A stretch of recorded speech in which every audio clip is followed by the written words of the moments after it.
We're talking about Bergdahl, um, and okay, so Bergdahl was the serviceman who deserted in Afghanistan, um,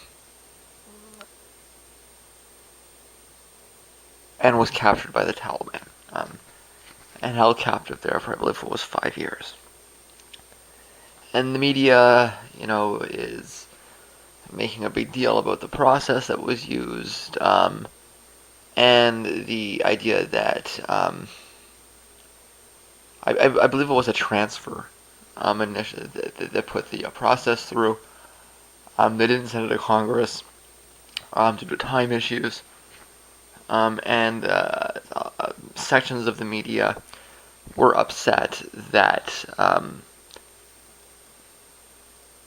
the president or whatever advisors or military people under the president would uh, allow a transfer of prisoners in exchange for a deserter. You know, um, they felt that it was a bad trade to give up some bad guys that they caught in favor for this useless eater deserter, right? Um, I think that people that are making that argument um, misunderstand the idea of the no woman or no man, woman, or child left behind kind of idea. So the United States has a military, and I actually don't know of the Canadian military, but I presume probably. Um, but I do know that the United States military has a policy where nobody is left behind ever, right? So if they go into a war to, everything is done to try to prevent leaving people behind, right? So if they go into a war zone, um, they know that there's a member of their squad that's still there. They don't leave until they can get everybody um, safe and out, right?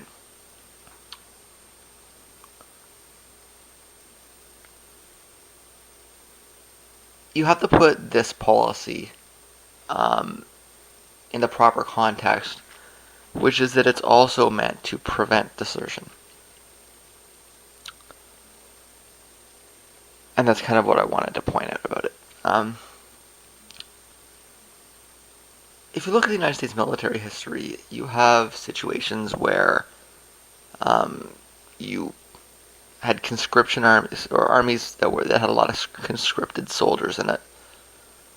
Um, carrying out some pretty awful um, uh, missions and orders, right?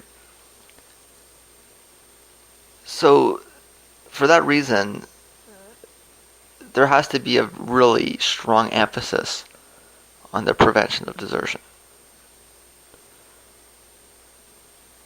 I know, for example, the desertion rate in the Second World War was very high.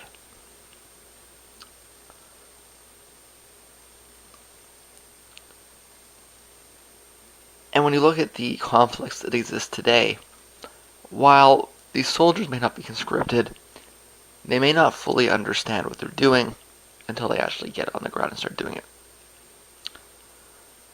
We saw that in Iraq, in Afghanistan. People sign up for something and they realize that what they signed up for is not reflective of reality at all, right? And then they're stuck there, fighting for something that they don't really believe in. And if they can find a way to escape, I mean, they can't leave the army. If you send them home, they can't leave. They'll go to jail, right? If you're in the U.S. Army and you want out, for whatever reason, the only way to do it is to desert, to flee the country.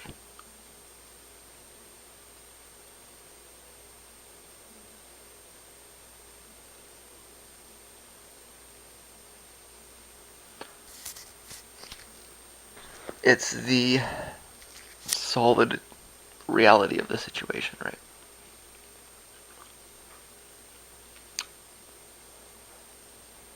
So they have to have very, very strict laws on desertion. And this leave nobody behind policy is a large component of that.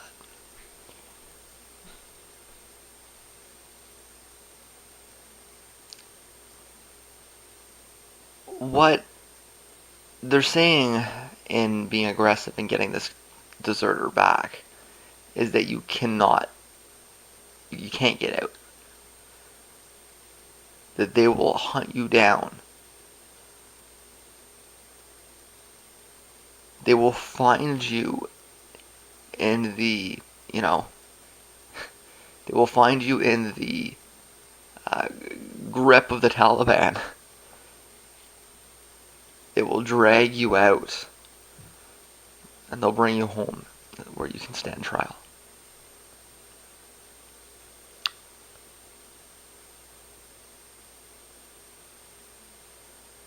So those arguing that they shouldn't have, given anything up for the deserter, or even, if he deserted, then, he deserted to the Taliban. He deserted and got caught by the Taliban.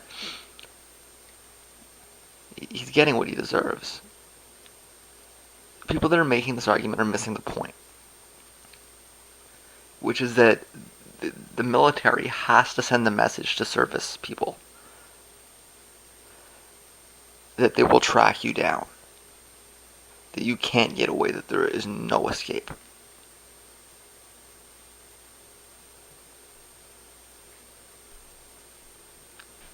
And so the desertion is why it's ever more important.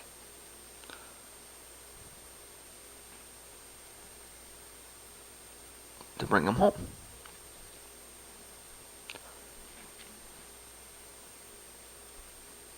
It's a different perspective on it. The kind of thing that doesn't get through the propaganda channels, right?